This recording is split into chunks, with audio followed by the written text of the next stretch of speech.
Hello,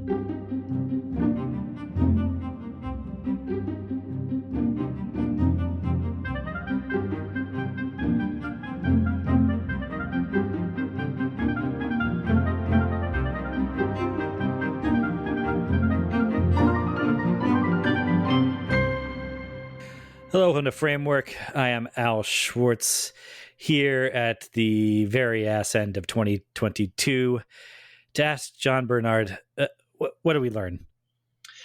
In this year? Oh, boy. Yeah. About our lives, precious little. About movies, I don't know. We enjoyed some Cameron movies, some Chris Nolan movies. It was great. All that. New appreciation of both. We learned about Nolan Cameron. I think you and I, our lives are at a very similar place. We learned that baby girls are very adorable, and they sure are. God, they're the best. Yeah, really, God, worth the time investment. Yeah, good thing too, because they are quite the investment. That's true.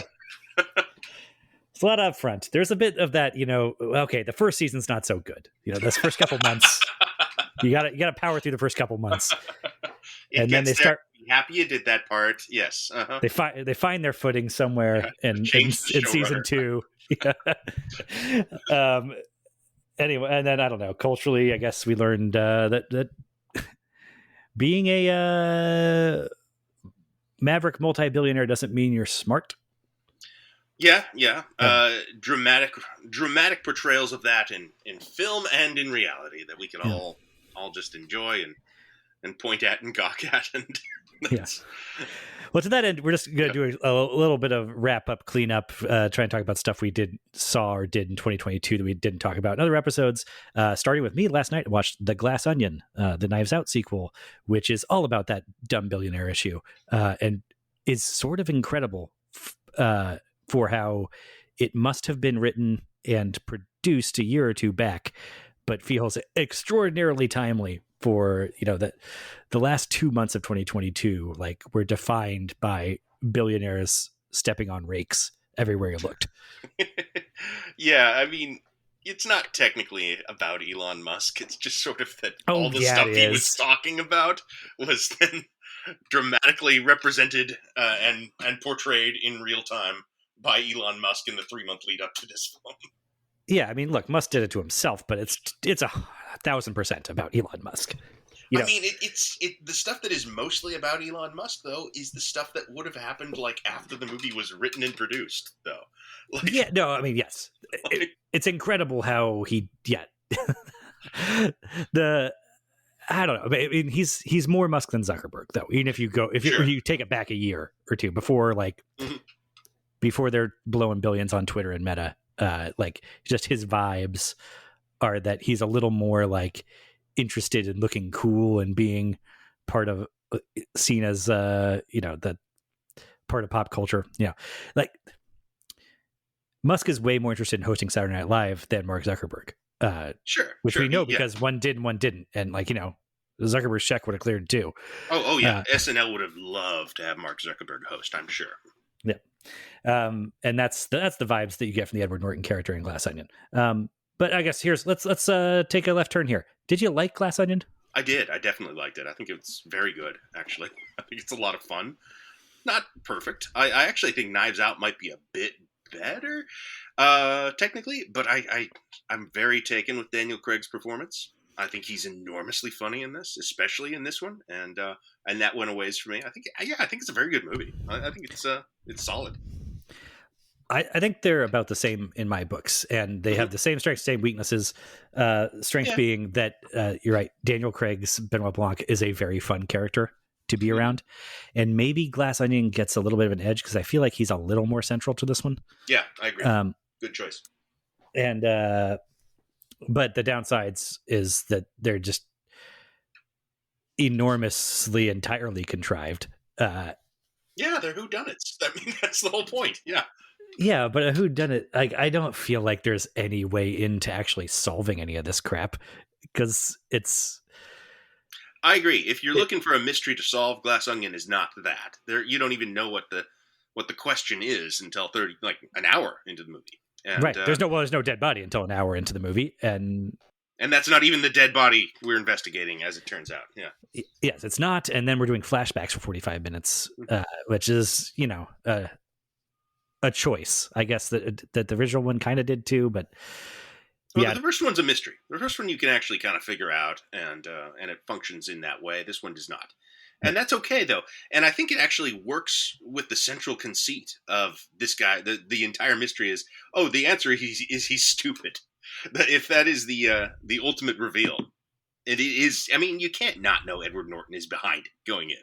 I feel like just as soon as we're hearing, it's a takedown of Elon Musk, he's like, that's clearly the Elon Musk character, and hearing him do the malapropisms, the infraction points and such, all that, and really, when you get right down to it, the shocked look on his face when he sees Janelle Monáe on the island. You can't forget that. And once you figure out what's going on, it's like, okay, well, it's him. And it is kind of the central metaphor of the glass onion. You can see the center. You can see who did it. You just don't know what he did. Yeah, well, I think that works. There's a great idea there of the smart people struggling to outsmart the dumb people. That seems resonant over the last several years. That just because someone is very dumb and very obvious in their scheming doesn't mean that they're like not dangerous. But I think the problem is with this, when you get into the smart people's schemes, the Monet and Benoit Blanc are also incredibly stupid and incredibly dangerous. And I like that. That's great. I think that's hilarious. And I mean, the resolution is just absurd to me, in that basically she becomes a suicide bomber, but just nobody dies because and they have absolutely no way of ensuring what she does not kill 6 people, including herself. Yes. That could happen. That's true. There is a structural support to that, which is she's the only one who is actually disrupting something. She is the monkey in the wrench there that kind of brings the whole thing down just by breaking it. And that's set up when she breaks through the box in the opening of the movie. It's because she is not of this world. She's not Andy. She is Helen? Is that Helen? Yes. Yeah, she's not one of these new money elites. She's salt of the earth. It structurally makes sense, but they totally could have all blown up. That's true. What Glass Onion brought into clarity for me is that yes, it's very much a Rian Johnson movie in that way, which means that it's going to be thematically tight and thematically clever in how it sort of visualizes and dramatizes all these turns to underline those points. But also, it's going to get there by nobody is going to act like a human being would act at any point in order to get there. Yeah, that is something I would say is a knock you could reasonably make about Glass Onion. They're not real people. I mean, except they kind of are. He is Elon Musk. He is this sort of larger than life character, that we know exists. Yeah, but it's also like he's going to commit murder in the dumbest, most obvious way possible, and attempt murder again in the dumbest, most obvious way possible, and then just sort of give up on like continuing to commit murders when they have no security there. And but it's like, he's found out, and that means that I guess he can't kill her now, even though why not? Or he may as well try, it seems. Well, I think it's beyond. It doesn't matter if he kills her at the end. He still destroyed the Mona Lisa. Like that, I mean, that the whole thing about using the Mona Lisa and genuinely that ties into the disruption thing and how that ruins him sort of one way or the other. Although it seems like you almost don't even need to do that, because his big idea that all the money is sunk into isn't going to work anyway. So, right, I don't know. That's true. Yeah, at least as the movie would have it. But that's Knives Out has a lot of that too. But I think that there's also a strain of that running through The Last Jedi. It goes back to Brothers Bloom, where I kind of found it charming in that case that was very much about characters, or at least one central character, about characters who are con men and one who is like bored with elaborate cons and is trying to set up the most elaborate, puzzle box, intricate string of nonsense he can. And yeah, okay, that's not a real human being that would behave that way, but it kind of, I don't know, it's more all about that there. And here, even like in his later movies, even the quote unquote normal people still have to, their intelligence varies wildly based on the needs of a scene, and their plans are both very dumb and very intricate. And I don't know, just it's not airtight, and there's not. It's just entertaining is the thing. Very funny, charming performances all around. Even if I don't totally buy these characters in a lot of ways, like this is a ridiculous group of old friends. Like, I do kind of love that though. Yeah. See Dave Bautista and Catherine Hahn and Janelle Monáe and Kate Hudson hanging out like a bunch of old pals. That's I don't buy that for a second. It looks like an SNL sketch. It's fine. It's funny, but it's kind of knowingly ridiculous. And it does, yes, it does. The SNL sketch vibe is a very good call there. Well, another way that it feels weirdly prescient is that one of the supporting characters in this movie is the supporting villains, that they're all kind of villainous, much like in Knives Out, the family there. But one of them is essentially Christian cinema. Yeah, totally. Was not public enemy number one back in 2020, but this now like kind of moved to a place where she's kind of for nobody at this point. And I mean, the whole thing about selling out her leftist constituency is so on the nose with what she's done since the script must have been written. Bautista seems like he's playing a combination of three specific people. I couldn't necessarily name them, but it feels like he is. Yeah. Well, one of them's definitely Joe Rogan. Yeah, right? There's Joe Rogan, there's Liver King, there's PewDiePie. There's it's types. It's modern types, and this is the thing that he's going for. I think like these people are ridiculous in reality, so that I don't mind that they're ridiculous in Glass Onion as well. Yeah, I mean the one thing I will say, I don't know if this is like basic of you or something, but I guess I was right on the verge of hating it. But what consistently made me laugh was all of the like celebrity name dropping or cameos. Having Angela Lansbury on Zoom was like a chef's kiss. I'm really confused as to the rest of I spent that entire scene trying to figure out like, okay, who are these other people that like what famous detectives did they play? Like, I guess Russian Doll is a little bit of a detective story. I think they're just tight. They're just hilarious, famous. What is it? Kareem Abdul-Jabbar and Stephen Sondheim. They did not. Yeah, but I eventually, Well, I didn't realize watching the movie that was Stephen Sondheim. I don't know what he looks like. I can't recognize him on sight. The Kareem I did was like, okay, that's Kareem. So it's not a detective thing. This is just. These are just. I kind of wish they had both played detectives. That would be. I would love to see the Kareem Abdul-Jabbar mysteries or whatever that would have been. But yes, it would have been fantastic. They're just his buds. Yeah. And the fact that it's Jared Leto's hard kombucha and Jeremy Renner's artisanal small batch hot sauces both come into play at different times. It's just having fun. It's just having fun, and it's prescient and it's clever. It's it's a good time. It's exactly what I want in like a Netflix original or whatever you're calling this. It's a good thing to watch it with the family at Christmas or whatever. A good time. Yeah. Or the other thing, just him name dropping that he hired Gillian Flynn to write the murder mystery element of things, and how Blanc unravels that in 3 seconds, which that was my favorite scene. Yeah, predictable and yet very amusing as it happened. It was. It worked. The comedy worked pretty well, in spite of itself in some cases. Because I said that. Oh God. Yeah. Well, yeah, but it's that celebrity name dropping stuff could date it so instantly too. Oh, everything about this is going to date it. I mean, 5 years from now, it's going to be like, this is the most 2022 movie anyone ever made, for sure. That's a very good point. Okay. And that's why we talked about it first in 2022. But we don't. Right. We have other stuff we can throw out there. I mean, we talked about most of our favorite stuff this year already, right? Well, that's most of it. I mean, we talked about The Northman. We talked about Nope. Those are two of my favorite movies of the year. We talked about Maverick and Prey, which are two of my favorite. Yeah, those are both great too. As I say that out loud, I'm realizing, man, I picked like two, like giant franchise IP. They're good ones. They're good ones, though. Yeah, they are both good ones. Totally good ones. There were bad ones. We talked about them too. Yes, we did.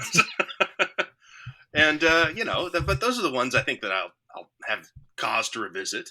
of this year. Probably more so than some of the movies I really loved, like The Fabelmans is a terrific movie. I'm not going to watch it too much because it is, frankly, it's just a little close to home, that one. It cuts deep, that movie. Good movie. You should watch it. I will try. I failed to sell my stepson on going to see it over Christmas break. It's not a movie for stepsons. I'll be honest. Well, it's about a 12-year-old kid who loves movies, right? And I thought that was sort of a thing, true. But that's true. I guess you're right. Decided he'd rather stay home and play with his new, presents, and it sounds like maybe that was actually the right call. It's on streaming now. You should check it out. It's it's Spielberg making a really good movie. I mean, it would be my favorite movie of the year. I don't want to talk too much about it if you haven't seen it, but yeah, it's a strong film. Powerful. Is it something you can really spoil? No, not really. It's it's about his childhood, and it's kind of about my childhood as well, because I was a big two things that kind of define my childhood: movies and divorce. That's what it's about. Yeah. So cuts deep, as I said. In a Spielberg movie, you say? Exactly. That's the thing. It's like the kind of guy who defined how I felt about that stuff, directly making a movie about it. It's a hard one to shake, and yeah, honestly, it would be hard to undersell it from my point of view. I haven't. I would say it's the best thing he's made in like 20 years at least. Like it's really exceptional. Like it's really really great. Yeah. Loved it hard. A little rough to talk about it though. Yeah. Regard to that, let's go over stuff we both watched. For sure. Mm-hmm. So I think you were more into Banshees of Inisherin than I am. I think I am. I'm not over the moon for Banshees of Inisherin, but I think it is a pretty cool movie. I think it's a pretty compelling movie, and it is sort of intentionally slight in a way, but that's just sort of. I mean, it's about the intensity of emotion and meaning within a very, very small world, it's pretty quiet place. Yeah, a tempest in a teacup, and it has amazing performances. Colin Farrell has never been better, I think, is what I would say. I think this is the best work of his career. It's wonderful, lovely, heartbreaking stuff, and it's so minor. It's so low key.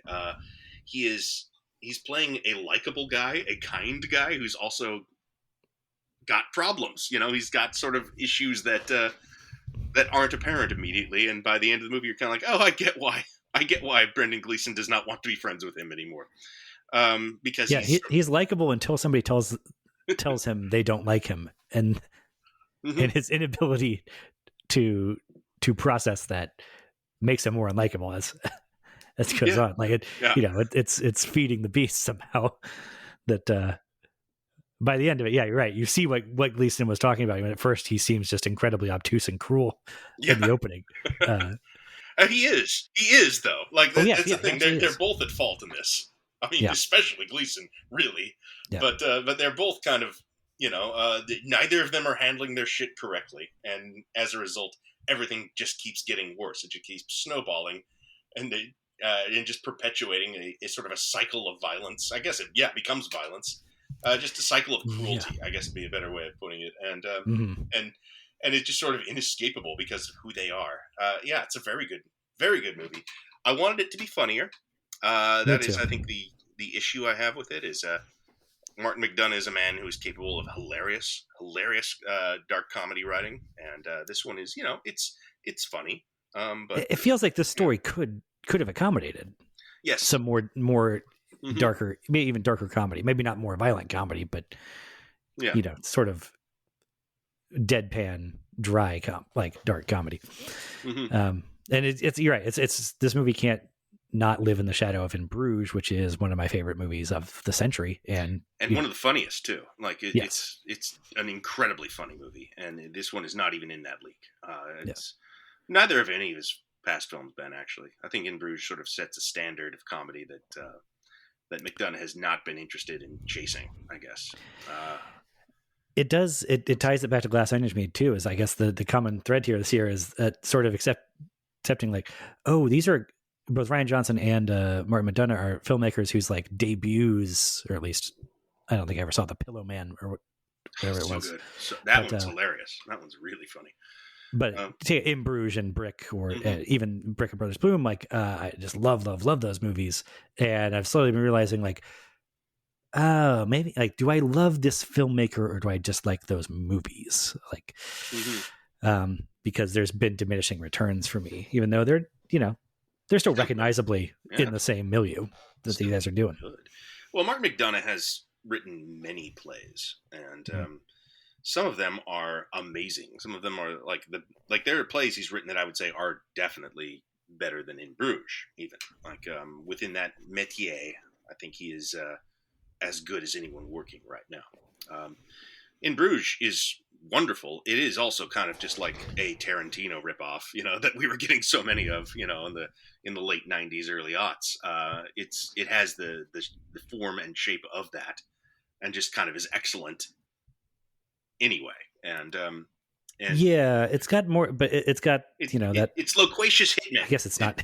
It's obviously in Bruges, notably, but it's got an Irish feel to it because it's about Irish characters. Totally.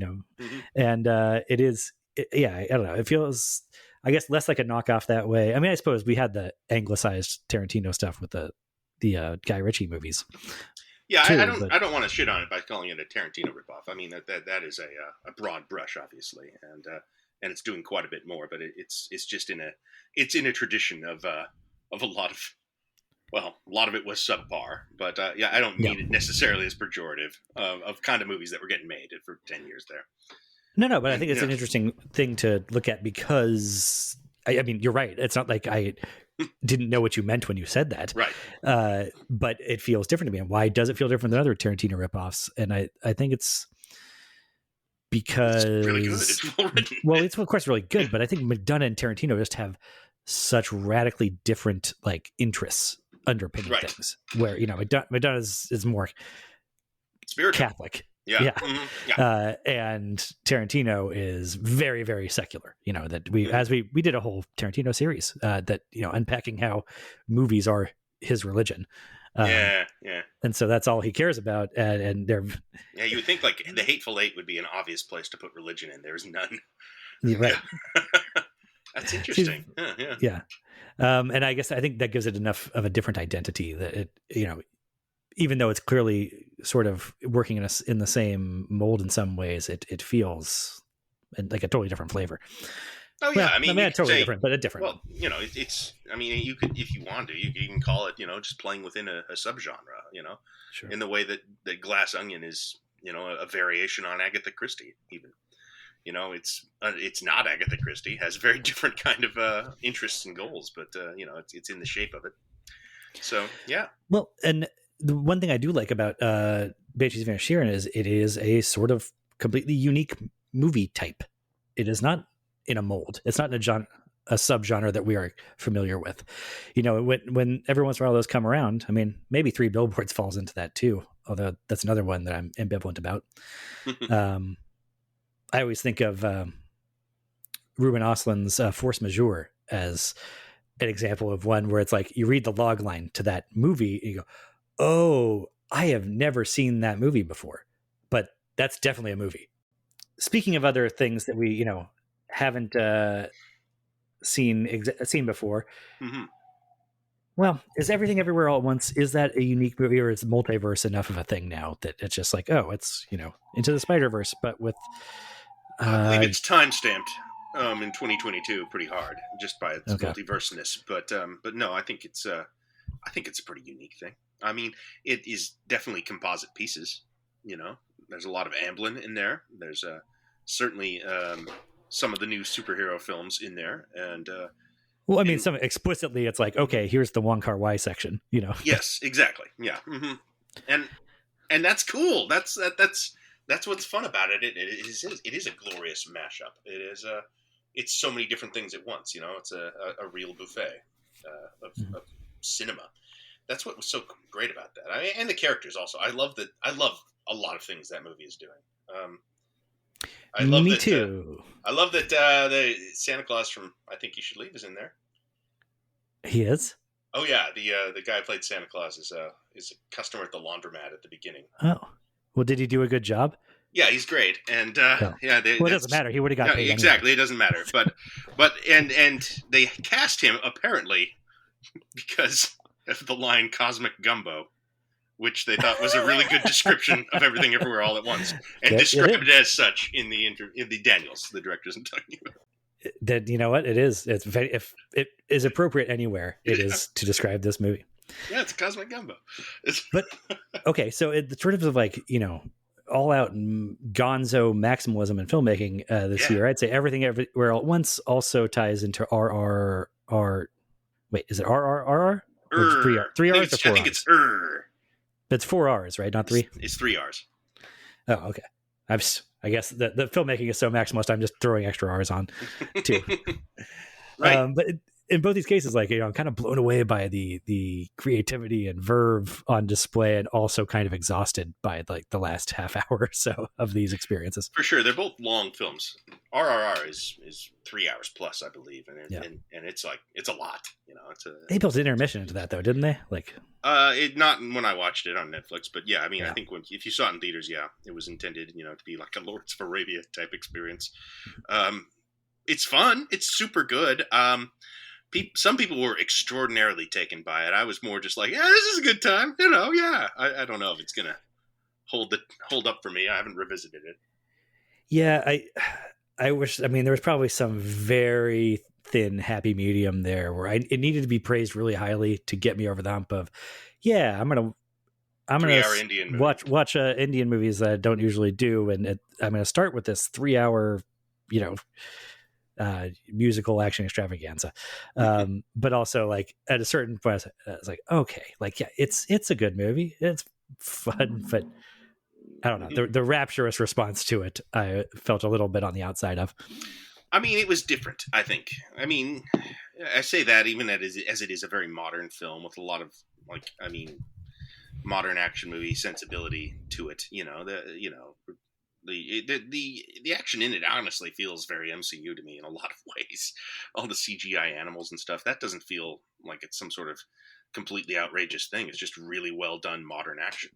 You know, even Avatar: The Way of Water, I would say, had kind of more distinct action than RRR. It's just RRR was kind of crazy, you know.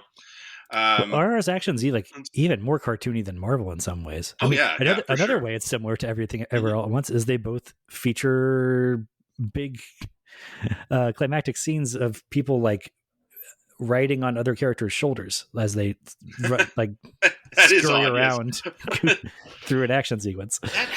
That by the way, the Ratatouille running joke in Everything Everywhere All at Once, that is wonderful. That adds so much to the movie for me, that it's, you know, because it's getting into kind of its heavy thematic ideas at that point, and that it can still spare time, which it really doesn't have, to allow for about a 20-minute plot line that takes the sort of Ratatouille but with a raccoon plot thing very seriously and gives it a complete arc.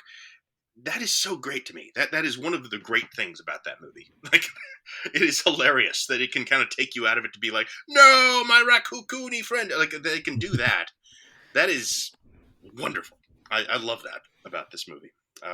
Yeah. Everything Everywhere kind of reminds me of, it's almost like if you had, you know, a whole season of Rick and Morty, but with a heart, you know. That's very accurate. I think that is about what it feels like. Yeah, nice. Yeah. Because like the 6-minute digression into this like throwaway joke and like the existential, you know, terror, despair behind that, you know, Rick's little machine that he built just to spread butter on his toast or whatever is a staple of that. And, you know, managing that type of digression is something that I think that show does well. And that Everything Everywhere mostly did well. It just, I said, you know, I felt heart, I think, is key. Pummeled by it by the end. I understand that. I don't think it ends particularly well, to be honest. If there's an issue I have with that movie, it's that I think the ending is, I'm just sort of like, so I guess it worked out then? It's, you know, I'm not entirely sure why we land where we land there, but you know, I'm satisfied by then. My cup runneth over with Everywhere All at Once at that point. but yeah, the heart, I think, is why it works. Why it doesn't get overwhelming for me is that I am connected to basically all these characters. I think Ke-Huy Quan is, well, that's just amazing that Yeah. that he came back after what 30 years out of the industry and delivered one of the best performances of the year. Like it's insane. Yeah. I mean, is that the performance of the year? Probably. I'm mean, not sure what. I would vote for it for best supporting right now. For sure, I would. Yeah. Yeah, I guess. I mean, it definitely is supporting, but man, it feels like it's bigger than that. Mm-hmm. I don't know. I mean, the last thing I ever would have expected. The triumphant return of Ke-Huy Quan in 2022. Insane. Well, just how like brave to be out of the game for that long and take on this incredibly demanding, I don't know what, septuple role probably. He's got to do Jackie Chan shit in it. Like it's wild. Yeah. And he has to be the romantic lead of the Wong Kar-wai stuff. That's swooningly handsome and wistful and the goofy dad and the Jackie Chan and the the kung fu master and sci-fi exposition guy. I mean, there's several actors in this movie giving that type of performance, but his is the one that really blows me back the most. They're all good. Everyone in it's great. I love Jamie Lee Curtis in it. That's a place where heart rears its head in an unexpected way that makes the movie much better too. Like it's so easy to write that character off as a caricature after her first scene, and then just like, well, no, we're gonna. What if in another universe, in another dimension, she and Michelle Yeoh were in love and had hot dog fingers, and we're gonna take that real seriously, and it's great. It's amazing. Yeah, I don't know. I feel like that movie got tribal real fast on the internet. People either loved it or were very opposed to it, and it did, really. People were very opposed to that. I think some people were very opposed to it. Yes, or maybe opposed. I think there's backlash because it hit. Is what it is. I think if this gets an Oscar run, a successful Oscar run, you'll really see the backlash. Well, I don't think it will. I think maybe okay. I think so. Oh no! I mean, maybe the acting, like you said, for Quan and Michelle Yeoh, maybe I could see, but I don't know. I think it's too. Maybe I'm underestimating the Academy, and it's its composition is a little bit younger and more diverse these days, but I think it's still a little too loud and long for the elder Academy members. Maybe, but what rises in its place though? Like what's the film this year? I mean, I don't think The Fabelmans has the juice as much as I love it. I don't think that's Spielberg, man. You're going to bet against Spielberg at the Oscars? Absolutely. Making a movie about movies. I mean, it's my favorite movie of the year. I would love for it to have a run, but no, I think that it'll get some nominations, but I don't think anyone's going to take it seriously in that way. I would like to be surprised. That'd be great. I mean, Tar's going to be in there. I haven't seen Tar. Neither I mean, too. Seems like it's Kate Blanchett's another of those. Well, she's at the Oscars. Like she's got a puncher's chance for sure. Yeah, she might win. But I don't know. Maybe that'll take it all. Probably not, though. It seems very serious and very, very intense, and they usually don't like that. I mean, what Banshees of Inisherin? That's not going to be the movie. That's not. I think it's Everywhere All at Once, man. I think that's the one this year.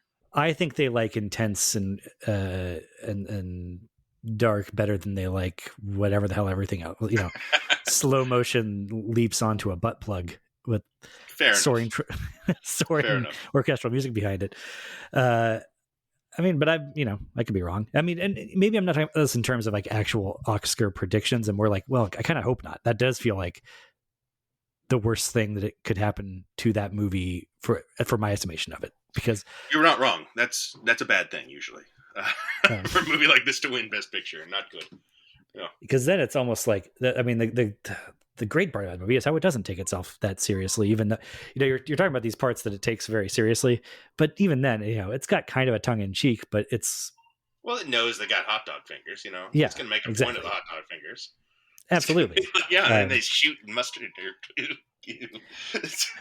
Yeah, but going into that thinking this is an important film with a it's cinema. Yeah. I think probably doesn't do any favors. That's right. But funny you say that about the backlash. I would have thought the people who like really hated it would just never have watched it. Oh no, everyone saw it now. Yeah, that one was a big hit. I think everyone saw that once it hit video. Yeah. And I guess I understand hating it too. The Daniels seem like a lot to me. Oh yeah, I mean, I think that's a valid response to this movie. It can't be for everybody if it's that weird.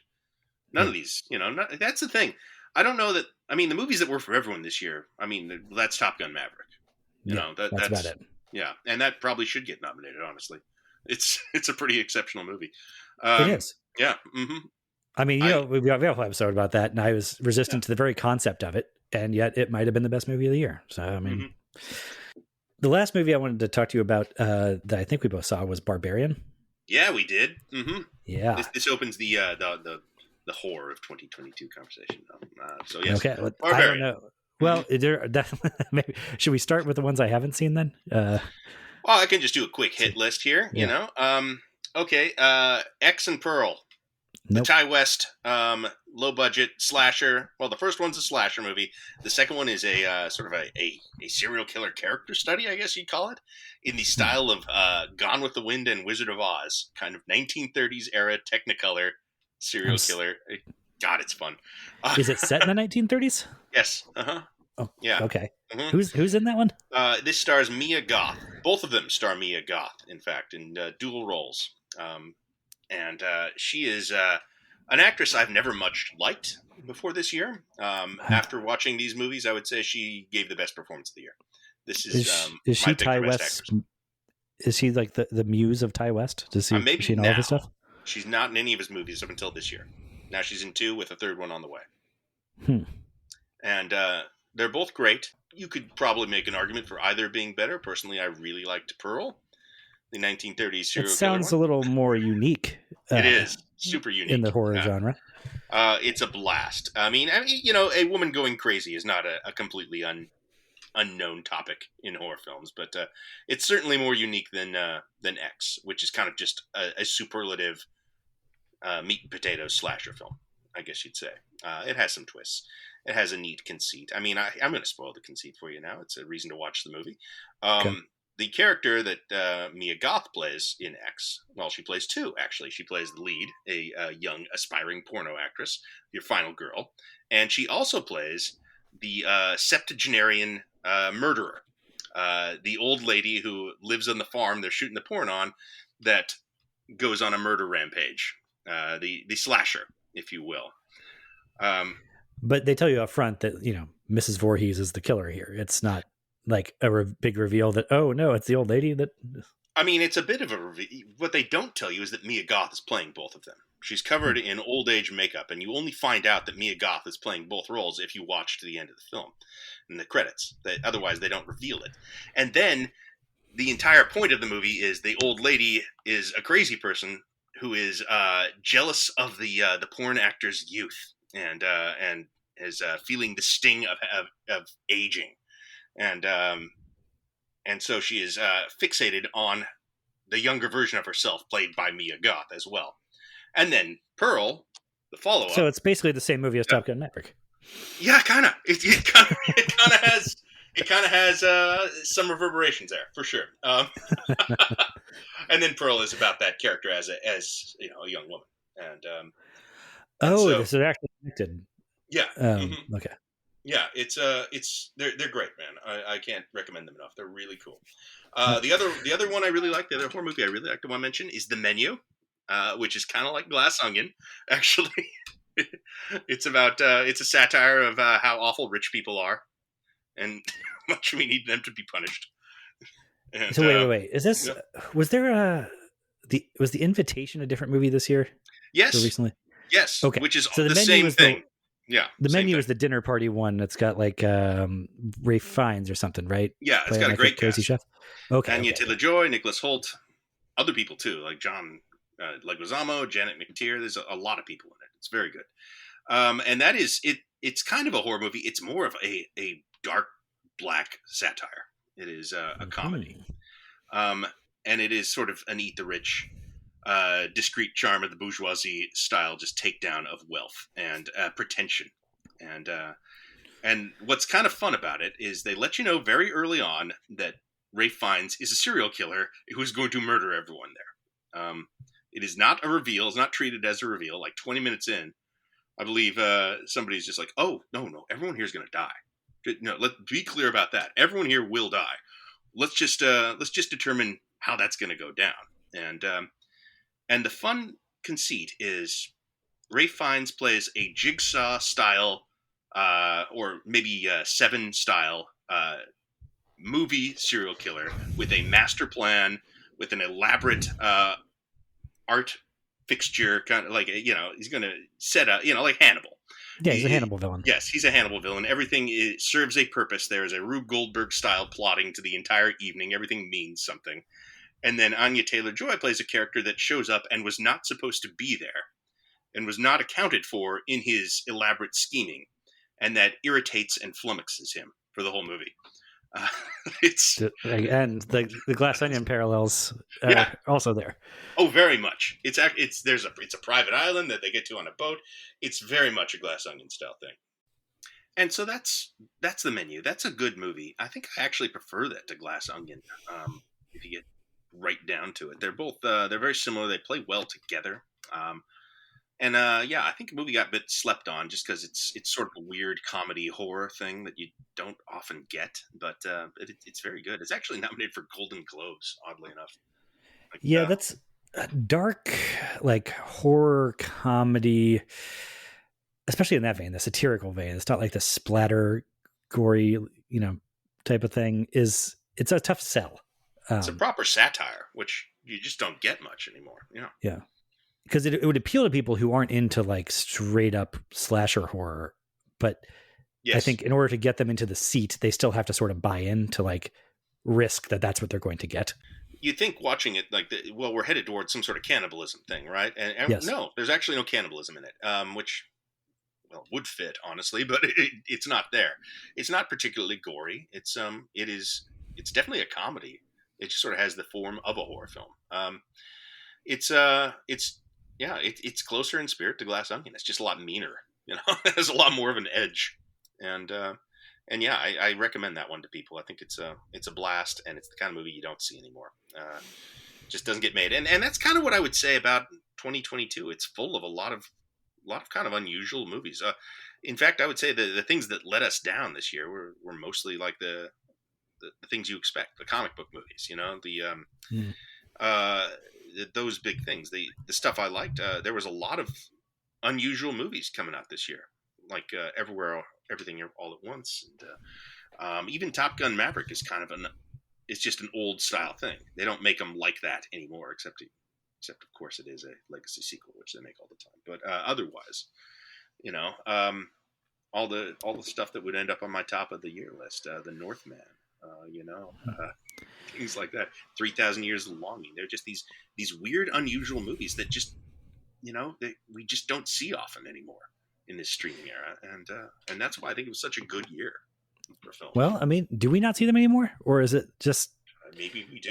Everything goes straight to streaming now, so things get lost pretty quickly if they don't catch on. As the maybe not the top grosser, the main character of Twitter that week, They exist, I guess. Well, there are more of them now than there were in 2021. I don't know. There's pandemic, of course, but I feel like this is the best movie year we've had in, I don't know what the last great movie year was, but, since the Trump administration, at least, like we haven't had a movie year this varied and this interesting to me in a while. I mean, stuff like Nope. Stuff like Nope comes out, like that is a formula film in 20 years ago. Feels unique now, it's done with a lot of panache and style and just directing discipline that kind of sets it apart, So it's true. Nope does feel like you could make Nope in the 70s and it would be pretty much essentially the same movie, Yeah. So I don't know. Maybe it's just a bunch of old stuff coming back again. Not all of it. Some of it seems very new, very fresh. But I don't know. The multiverse stuff is kind of a new wrinkle. And getting back to Barbarian, the last one. That's one I recommend people. Right. That's not that we've never seen this stuff before, but it's a fairly rare form of movie. It's the 2-act, sort of double bill. It's like the Death Proof style of you kind of have one complete horror movie and then you have another connected one that starts up halfway through. And I mean, that's also one that goes into more like of that satirical, like kind of comedic, but maybe not all that funny territory as it goes on, especially.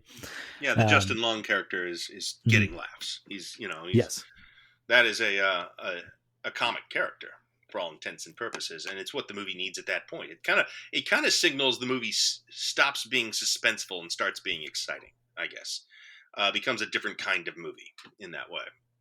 Yeah, because it is very scary in the first half. Yeah, when it hasn't. I mean, the whole thing about this movie is that everybody said, don't spoil yourself. Don't know anything about it going in. I'm glad I didn't know anything about it going in. And a lot of the tension in the first half of the movie for me was not knowing what type of movie it was I was getting into, and thinking at one point that it was an entirely different, like we're heading in an entirely different type of direction.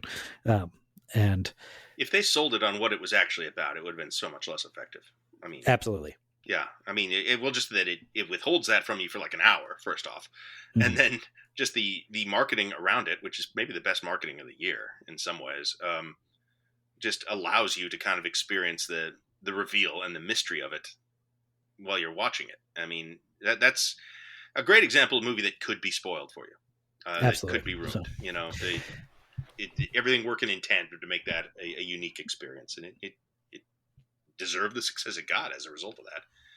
Everything about that is just well tuned for the experience of watching it.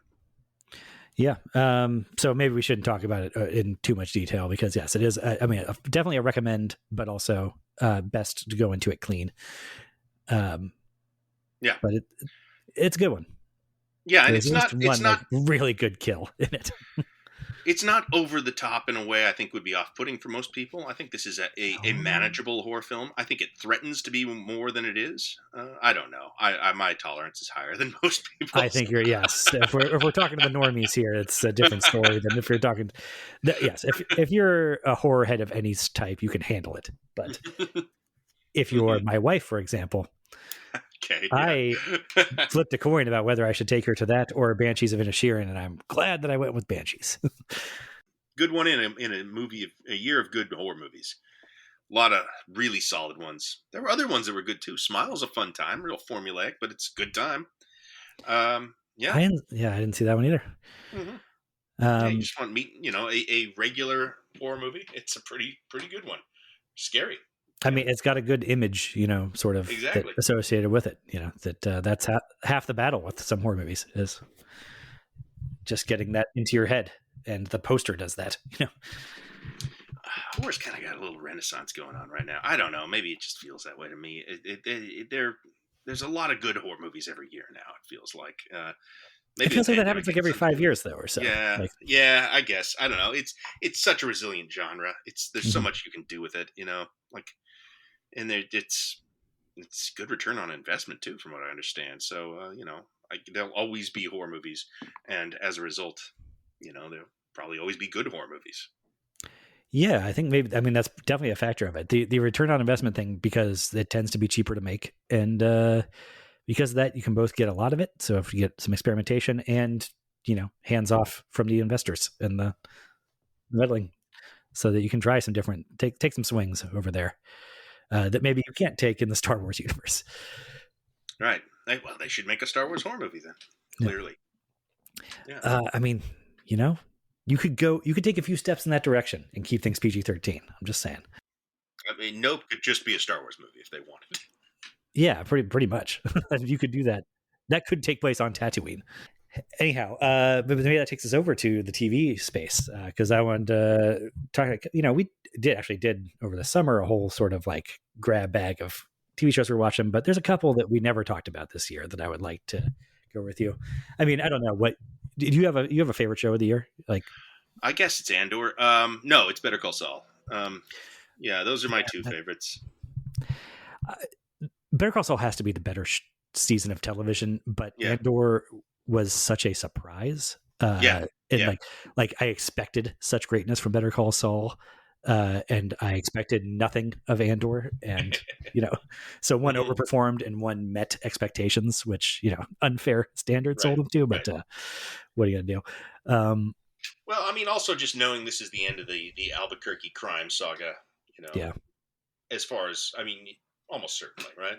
This is a well they cannot really go back to. I guess they could if they really wanted to. I hope they don't, though. I hope this was the end of it. That gave me a little charge, and I'm glad that it ended as well as it did. Like, oh yeah, they could have blown that. I mean, they haven't blown it at any point along the way, but they could have, and they didn't. They landed it. So hats off to that. I'll miss it. absolutely. Yeah, we did a whole episode on that though. I would say the best show of the year that we never talked about for me was We Own This City. Oh, right. That was on my list. We were going to do it, and I just never quite got around to it. I'm so sorry. Man. Yeah, I mean, it's like a season of The Wire. It's Bernthal, right? Yes, John Bernthal. That's the TV performance of the year, I would have to say. Okay, I got it. Although I don't know. God, Stellan Skarsgård's so good. Really tearing it up over there. But no, I mean, I give it to Bernthal. He's really a force of nature on that show.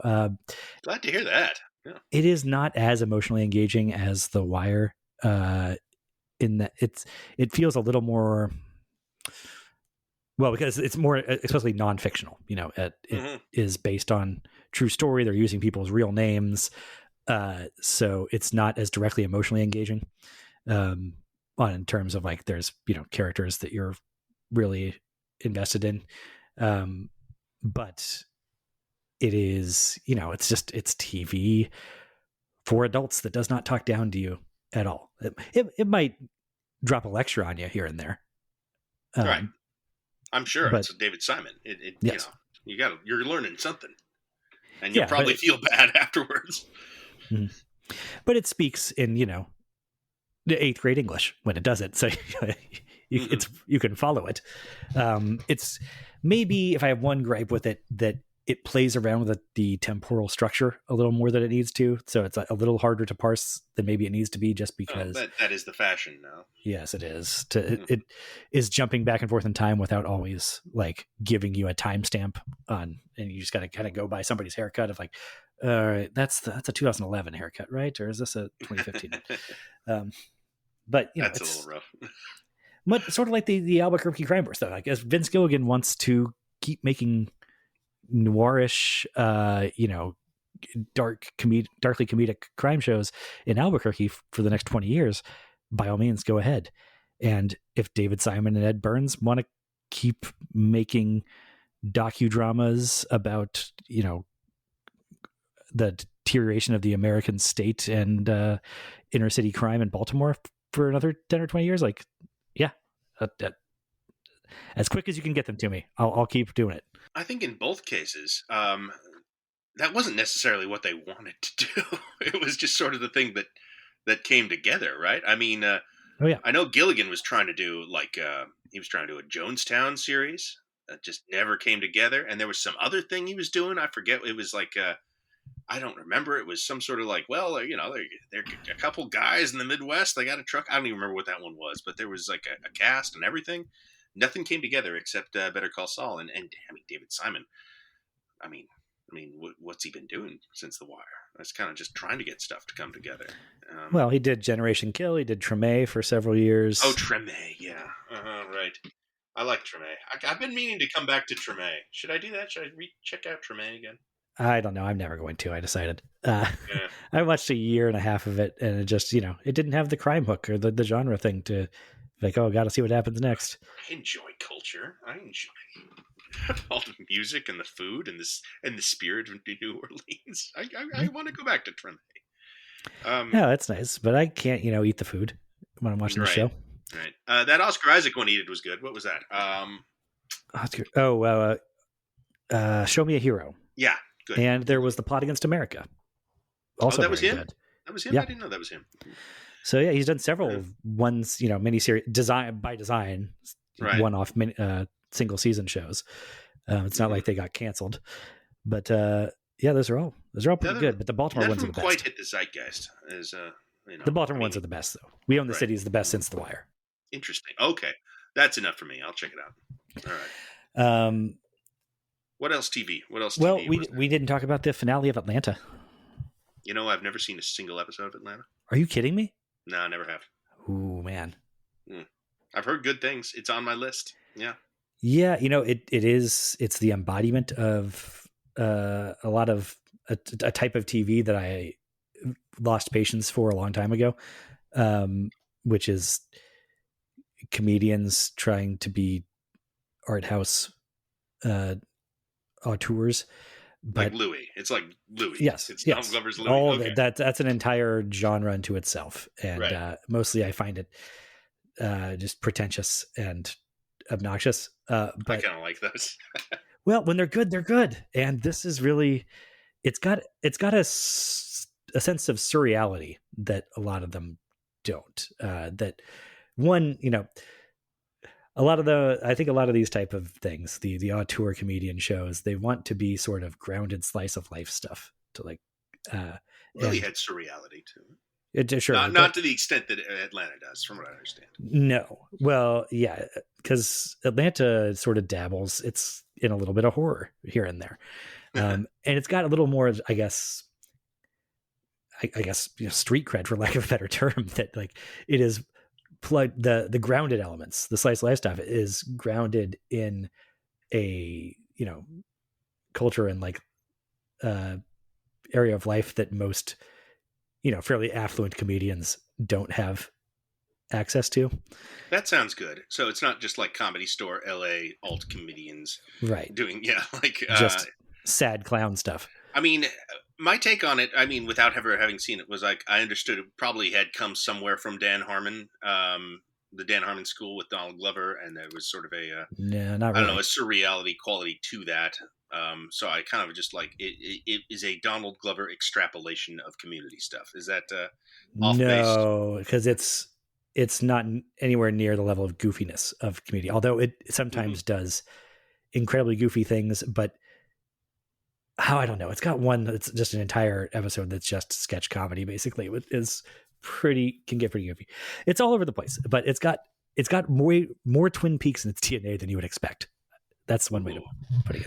I gotta check that out too. Then I got a very long list of television shows to watch. Keep me in to get back into Succession. There's so much. Oh yeah, its finale is also maybe its best episode. Rare to get to say that, and particularly for a show that was not heavily serialized. Really, it wasn't like there was a lot of loose ends that the finale, like business, the finale needed to settle. But it's got one of those that is going to be, I think, on the list when people talk about the good TV finales. Okay. It's on that list. All right. Well, I want to watch it. I should watch it. That's on Hulu, right? Is that on Hulu? I believe it is on Hulu now. Yes. FX on Hulu. That sounds like something I've heard people say on a commercial. An add-on. I don't know. Yeah, I'll find it. Okay. Yeah. Right. Oh, it's Atlanta. You've had time. You can I know. TV. There's too much TV. That's the thing. We don't get paid for this. We don't have. We have other whole things that we got to do. Like we can't be consuming all the media I want to consume. Like I was 20 years old again. It's that's another thing. But Atlanta's also been at the top of like the awards pile for 5 years now. There's a million shows. I didn't watch The Old Man this year. I heard that was great. Yeah. Didn't watch it. Didn't watch The Boys. I have watched The Boys. I like it. Didn't watch it this year. A bunch of stuff I just didn't get to. Never got around to Cobra Kai. Here it's great. Never seen it. That's one that I pulled up Netflix the other day looking for Glass Onion, I think, and saw that Cobra Kai, it was on its 5th season. And I just removed it from my list. I was like, well, that one got away from me. Yeah, it did. I'm not like when there was 3 seasons, maybe I was going to catch up at some point, but like, nope, not going to do 5 or 6. Sorry. Never saw Josh Brolin's Black Hole Western show. Never saw the Zahn McClarnon Reservation Cop show. Never got to that. This is what I was going to say. Well, Zahn McClarnon is a Reservation Cop on 2 different shows this year. One of which was very good. Reservation Dogs, you should check out. Yes, also, but Dark Skies is not good.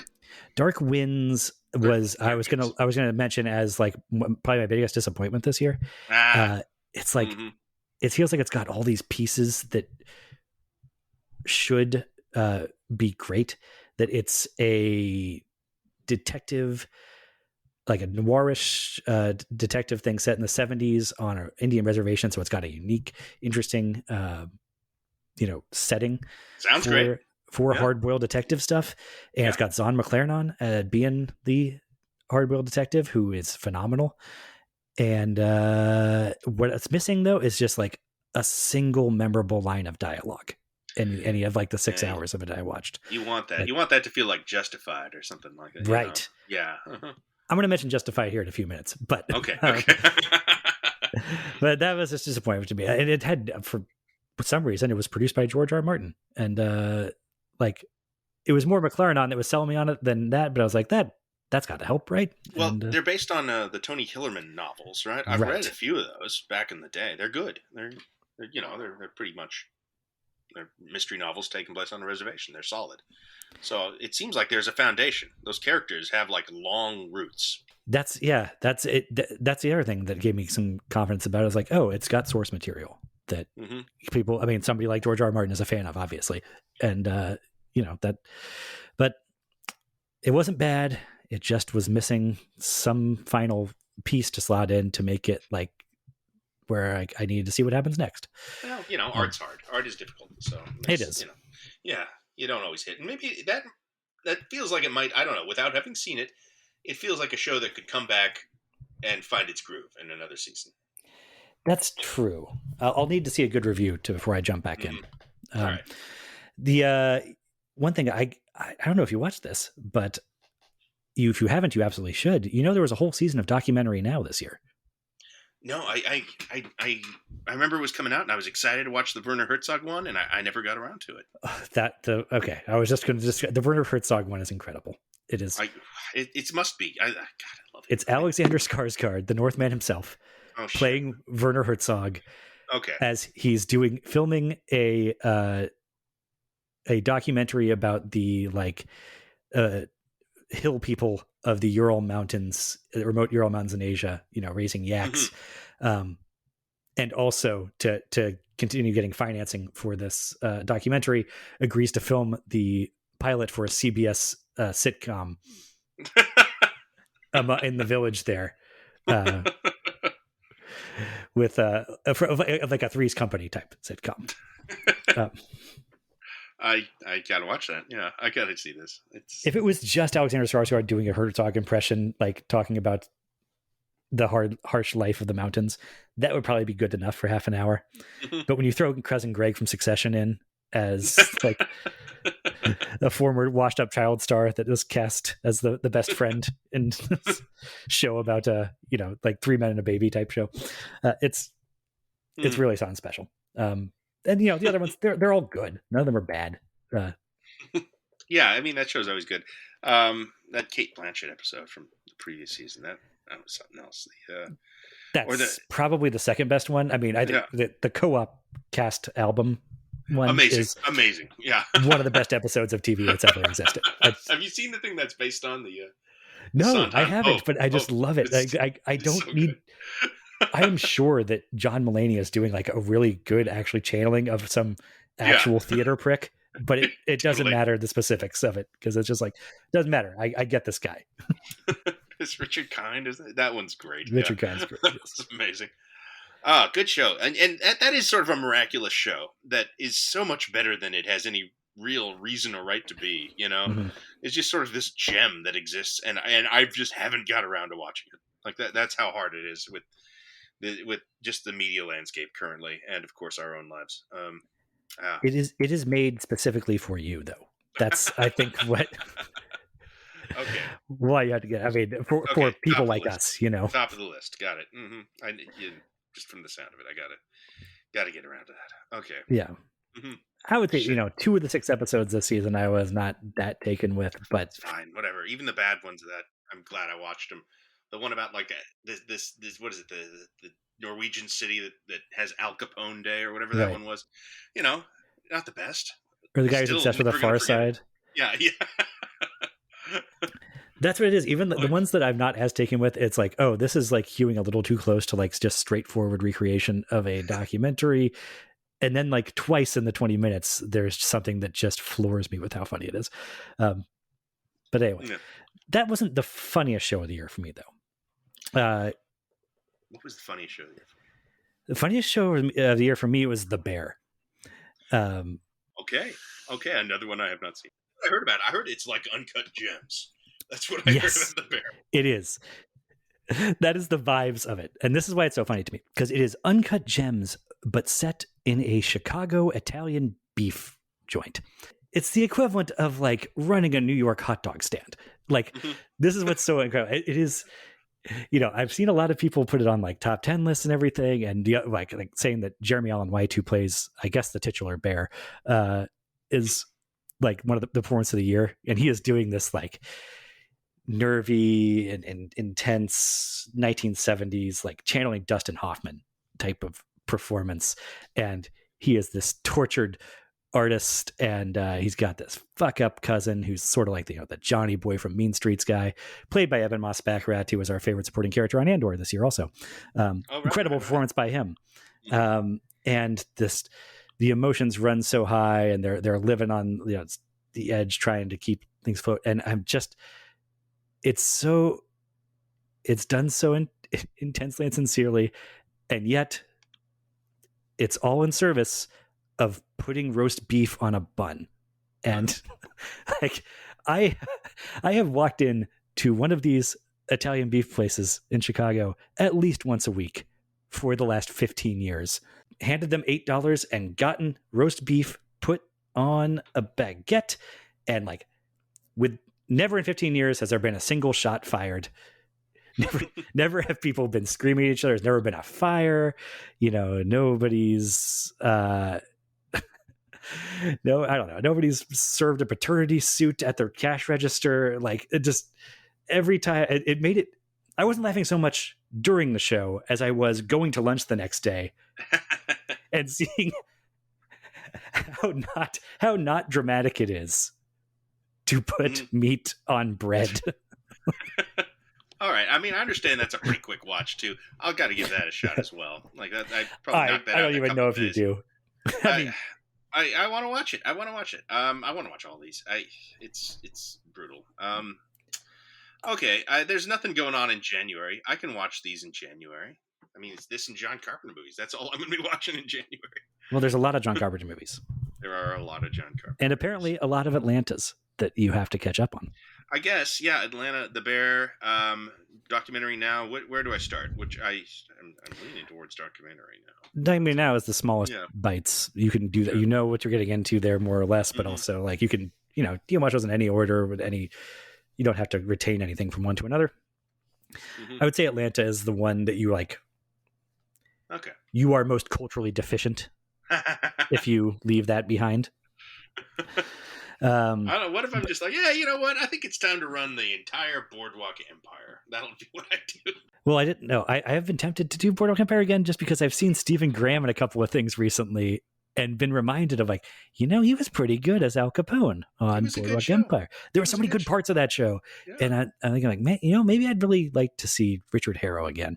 And then I remember but there's like 7 or 8 episodes of every season before it gets good. I don't know, maybe running it in, when you're not doing it week to week. Maybe that's true. If you can just go through it at your own pace, you can get more out of Boardwalk Empire. Maybe 2023 will be our Boardwalk Empire year. Well, you know what? Okay, I've been running something like that just at my own pace. That a rewatch that's been one of my favorite pop culture experiences this year. And I was going to ask you this: like, what was like the most enjoyable thing that watching experience for you this year, whether it's new or not?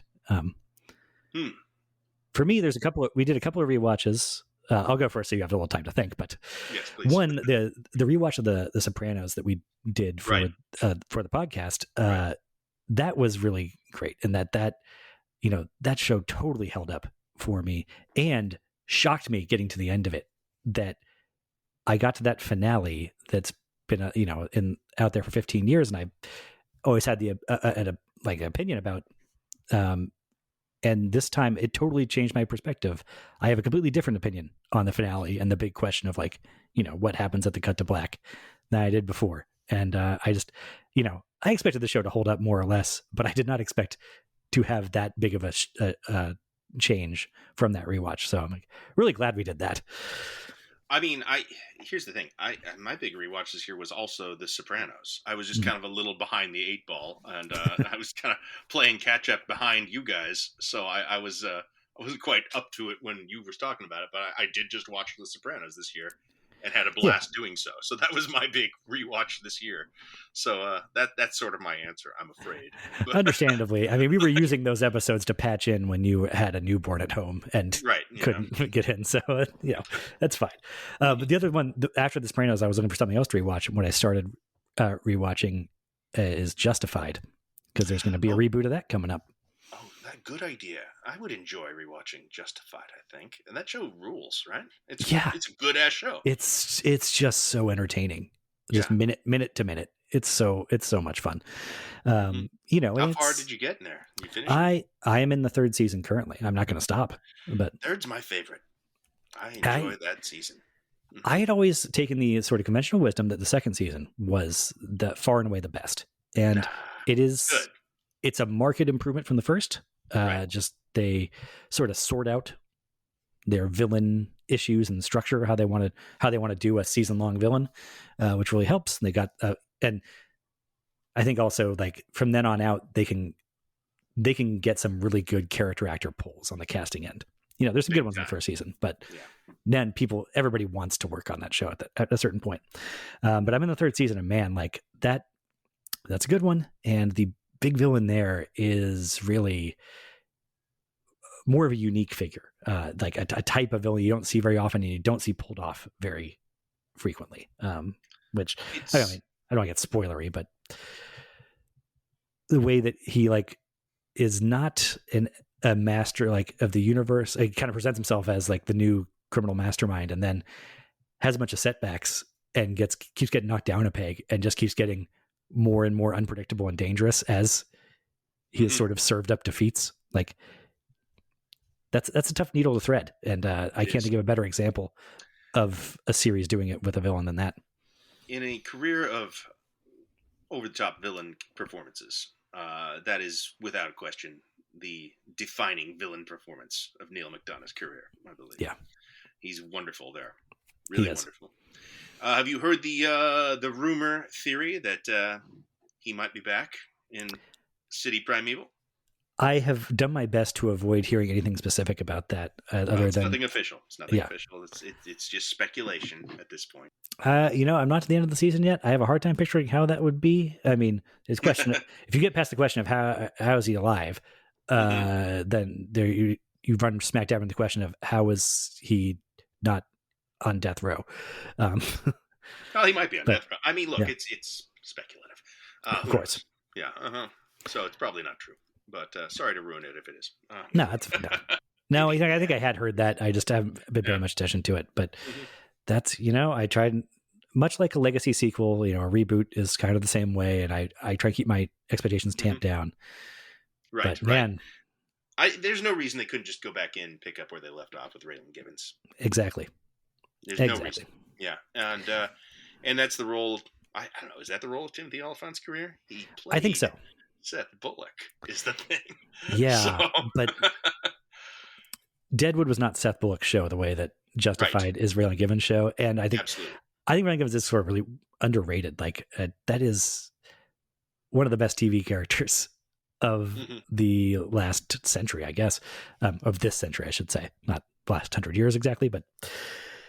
Well, and I think it didn't really fit into any like trends. Particularly, like there was an instinct to kind of be, well, it's part of the anti-hero. No, he's a hero.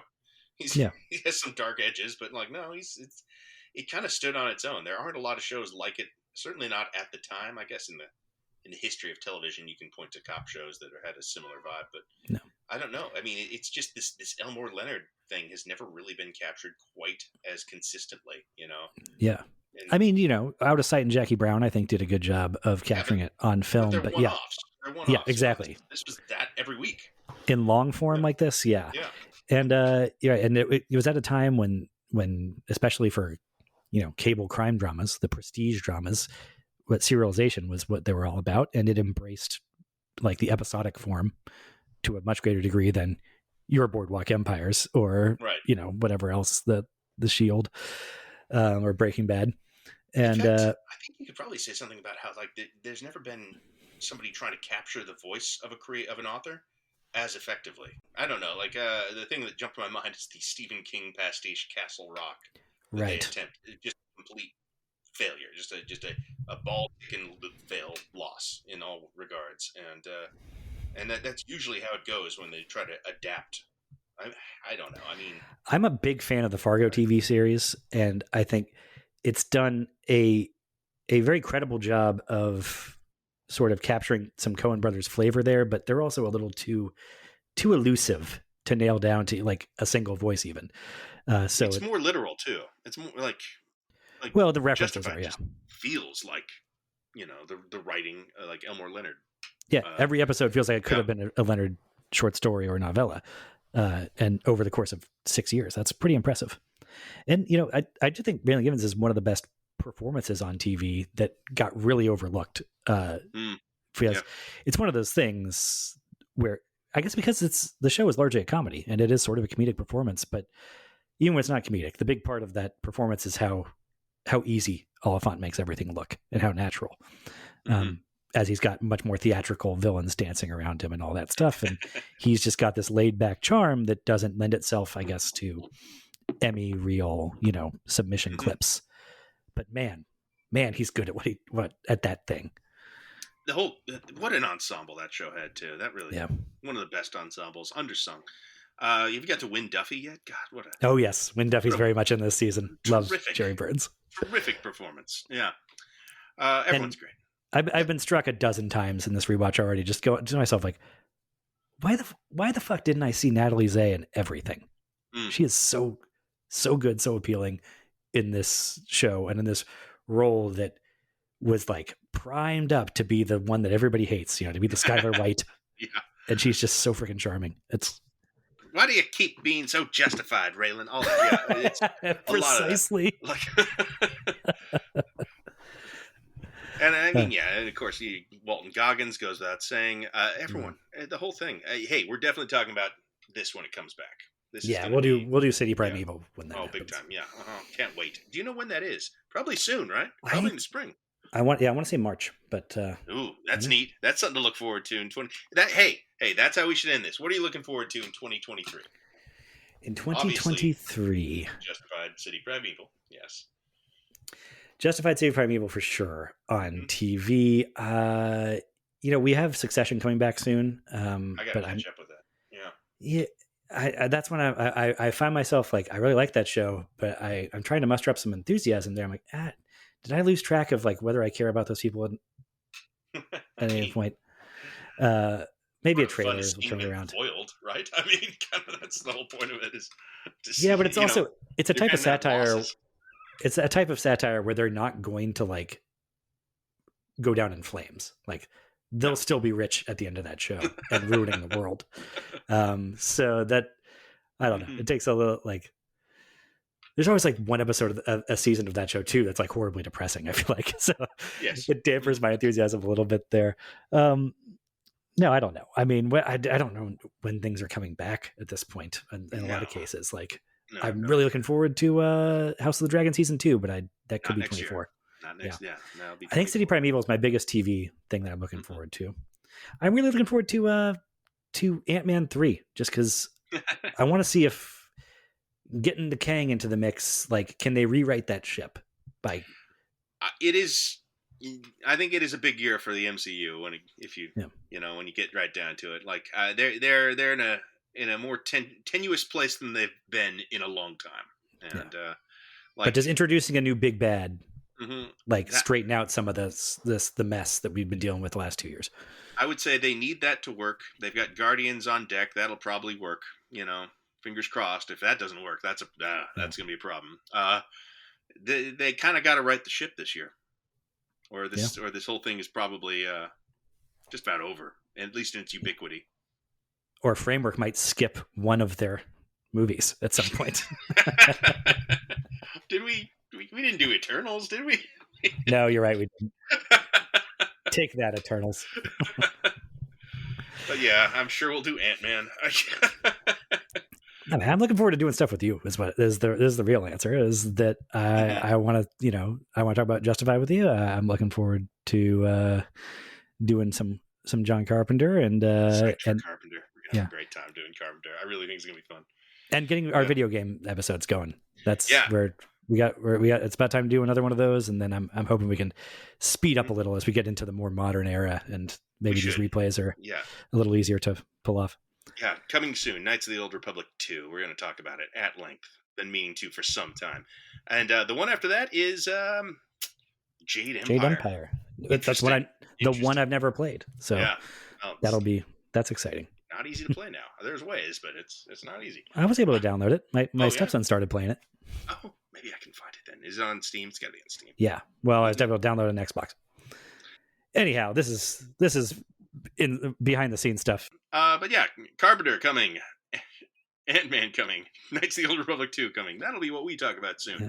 And City Primeval, whenever that comes. Yeah. Thank you for listening. The very next thing is Cameron rankings. We'll do that next. Yes, absolutely. Finally sort out what are the good James Cameron movies, because I know you're dying to know. But do we like aliens? I feel like that's going to be a bit of a sad story. I mean, we'll end with the good ones, but goddamn avatars. Goddamn them. Sneak preview. Goddamn avatars. All right. Thank you for listening. Thanks. And we hope you'll stick around for the new year.